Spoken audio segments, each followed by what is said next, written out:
Chapter 5, Summer Holidays.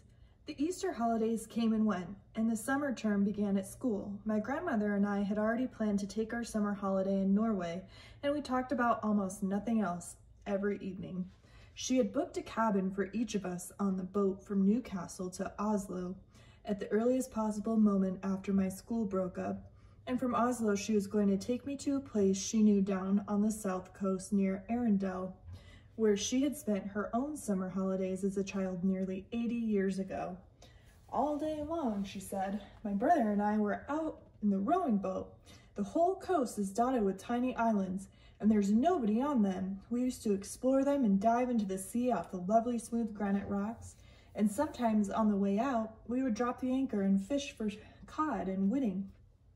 And if we caught anything, we would build a fire on the island and fry the fish in the pan for our lunch. There is no finer fish in the world than absolutely fresh cod.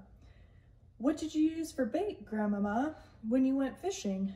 Mussels, she said. Everyone uses mussels for bait in Norway, and if we didn't catch any fish, we would boil the mussels in a saucepan and eat those. Were they good? Delicious, she said. Cook them in seawater and they are tender and salty. What else did you do, Grandmama? We used to row out and wave to the shrimp boats on their way home, and they would stop and give us a handful of shrimps each. The shrimps were still warm from having just been cooked, and we would sit in the rowing boat peeling them and gobbling them up. The head was the best part. The head, I said. You squeeze the head between your teeth and suck out the inside. It's marvelous. You and I will do all those things this summer, my darling, she said. Grandmama, I said, I can't wait. I simply can't wait to go. Nor can I, she said. When there were only 3 weeks of summer term left, an awful thing happened. My grandmother got pneumonia. She became very ill, and a trained nurse moved into the house to look after her. The doctor explained to me that pneumonia is not normally a dangerous illness nowadays because of penicillin.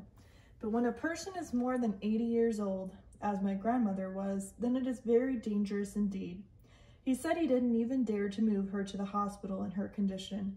So she stayed in her bedroom, and I hung outside the door while oxygen cylinders and all sorts of other frightening things were taken into her. Can I go in and see her? I asked. No, dear, the nurse said. Not at the moment. A fat and jolly lady called Miss Spring, who used to come and clean our house every other day, also moved in and slept in the house. Miss Spring looked after me and cooked my meals. I liked her very much, but she wasn't a patch on my grandmother for telling stories. One evening, about 10 days later, the doctor came downstairs and said to me, you can go in and see her now, but only for a short time. She's been asking for you. I flew up the stairs and burst into my grandmother's room and threw myself into her arms. Hey there, the nurse said, be careful with her. Will you be all right now, Grandmama? I asked. The worst is over, she said. I'll soon be up again. Will she? I said to the nurse. Oh, yes, the nurse answered, smiling. She told us she simply had to get better because she had to look after you. I gave her a hug. They won't let me have a cigar, she said, but you wait till they're gone. She's a tough old bird, the nurse said. We'll have her up in another week. The nurse was right. Within a week, my grandmother was thumping around the house with her gold-topped cane and interfering with Mrs. Spring's cooking. I thank you for all your help, Mrs. Spring, she said, but you can go on home now. Oh, no, I can't, Miss Spring said. Doctor told me to see that you take it very easy for the next few days.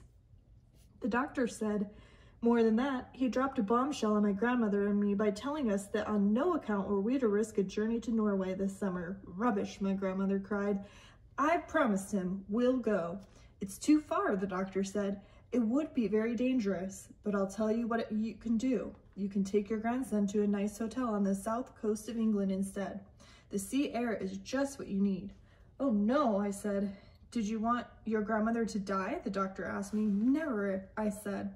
Then don't let her go on a long journey this summer. She's not yet strong enough. And stop her smoking those vile black cigars. In the end, the doctor had his way about the holiday, but not about the cigars. Rooms were booked for us in a place called the Hotel Magnificent in the famous seaside town of Bournemouth. Bournemouth, my grandmother told me, was full of old people like herself. They retired there by the thousand because the air was so bracing and healthy it kept them, so they believed, alive for a few extra years. Does it? I asked. Of course not, she said. It's Tommy rot, but just for once, I think we've got to obey the doctor. Soon after that, my grandmother and I took the train to Bournemouth and settled into the Hotel Magnificent. It was an enormous white building on the seafront, and it looked to me like a pretty boring place to spend the summer holiday in. I had my own separate bedroom, but there was a door connecting my room with my grandmother's room so that we could visit each other without going into the corridor. Just before we left for Bournemouth, my grandmother had given me, as consolation, a present of 2 white mice in a little cage, and of course I took them with me. They were terrific fun, those mice.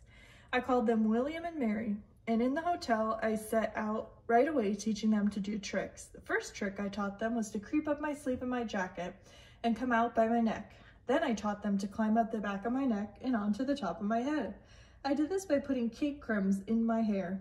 On the very first morning after our arrival, the chambermaid was making my bed when one of my mice poked its head out from under the sheets. The maid let out a shriek that brought a dozen people running to see what was being murdered.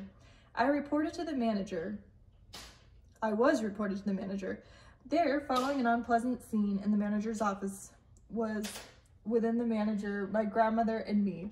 The manager, whose name was Mr. Stringer, was a bristly man in a black tailcoat. "I cannot permit mice in my hotel, madam," he said to my grandmother.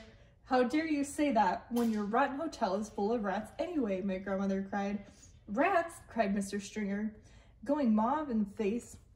"There are no rats in this hotel." "I saw one this very morning," my grandmother said. "It was running down the corridor into the kitchen." "That is not true," cried Mr. Stringer.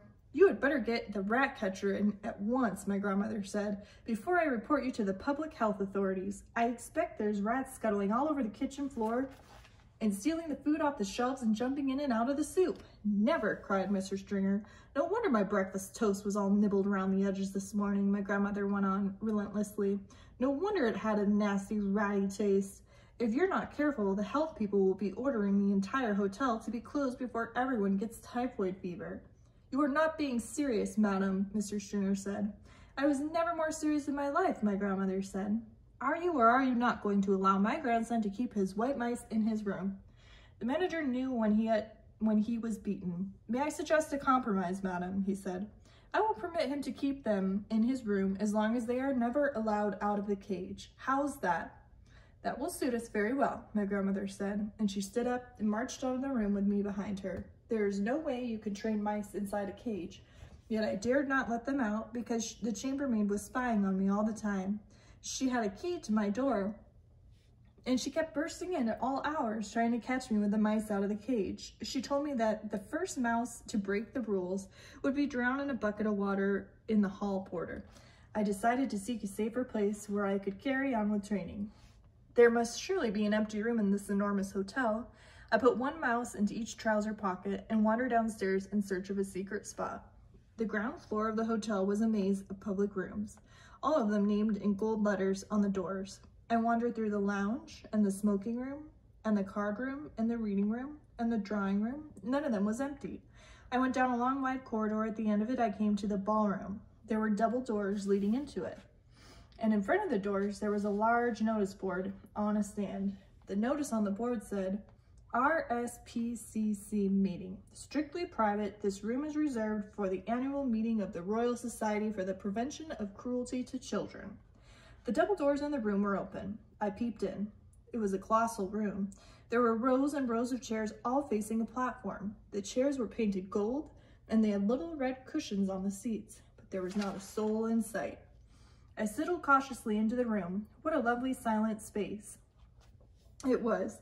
The meeting of the Royal Society for the Prevention of Cruelty to Children must have taken place earlier in the day, and now that they had all gone home, even if they hadn't, and they did suddenly come pouring in, they would be a wonderful, kind people who would look with favor upon a young mouse trainer going about his business. At the back of the room, there was a large folding screen with Chinese dragons painted on it. I decided, just to be on the safe side, to go behind this screen and do my training there. I wasn't a bit frightened of the prevention of cruelty to children people, but there was always a chance that Mr. Stringer, the manager, might pop his head around the door, and if he did, if he saw the mice, the poor things would be in the hall porter bucket of water before I could shout, "Stop!" I tiptoed to the back of the room and settled myself in the thick green carpet behind the big screen. What a splendid place it was, ideal for mouse training. I took William and Mary out of my trouser pockets. They sat behind me on the carpet, quiet and well-behaved. The trick I was going to teach them today was tightrope walking. It was not all that difficult to train an intelligent mouse to be an expert tightrope walker, provided you know exactly how to go about it. First, you must have a piece of string. I had that.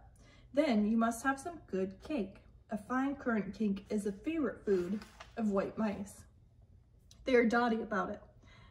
I had brought with me a rock cake, which I had pocketed while having tea with Grandmama the day before. Now, here's what you do. You stretch the string tight between your two hands, but you start by keeping it very short, only about 3 inches. You put the mouse on your right hand and the little piece of cake in your left hand. The mouse is therefore only 3 inches away from the cake. He can see it, he can smell it. His whiskers twitch with excitement. He can almost reach the cake by leaning forward, but not quite. He only has to take 2 steps along the string to reach this tasty morsel. He ventures forward, one paw on the string and then the other. If the mouse has a good sense of balance, and most of them will have, he will get across easily. I started with William. He walked the string without a moment's hesitation. I let him have a quick nibble of the cake, just to whet his appetite. Then I put him back on my right hand. This time I lengthened the string and I made it about 6 inches long. William knew what to do now. With a superb balance, he walked step by step along the string until he reached the cake. He was rewarded with another nibble. Quite soon, William was walking a 24-inch tightrope, or rather tight string, from one hand to the other to reach the cake. It was wonderful to watch him. He was enjoying himself tremendously. I was careful to hold the string near the carpet so that if he did lose his balance, he wouldn't have far to fall, but he never did fall. William was obviously a natural acrobat, a great tightrope walking mouse. Now it was Mary's turn. I put William on the carpet beside me and rewarded him with some extra crumbs in a currant. Then I started going through the same routine all over again with Mary.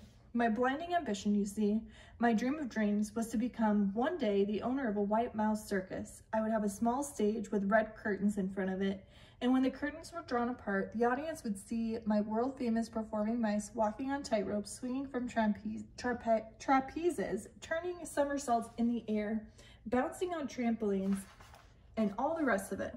I would have white mice riding on white rats, and rats would gallop furiously around the stage. I was beginning to picture myself traveling first class all over the globe with my famous white mouse circus and performing before all the crowned heads of Europe. I was about halfway through Mary's training when suddenly I heard voices outside the ballroom door. The sound grew louder. It swelled into a great babble of speech, and from many throats. I recognized the voice of the awful hotel manager, Mr. Stringer. Help, I thought, but thank heavens for a huge screen. I crouched behind it and peered through the crack between the 2 folding sections. I could see the entire length and width of the ballroom without anyone seeing me. Well, ladies, I'm sure you'll be quite comfortable in here, Mr. Stringer's voice was saying. Then, in through the double doors he marched, black tailcoat and all, spreading his arms wide as he ushered a great flock of ladies. If there's anything we can do for you, do not hesitate to let me know, he went on. Tea will be served for all of you on the Sunshine Terrace after you have concluded your meeting. With that, he bowed and scraped himself out of the room as a vast herd of ladies from the Royal Society for the Prevention of Cruelty to Children came streaming in. They wore pretty clothes, and all of them had hats on their heads.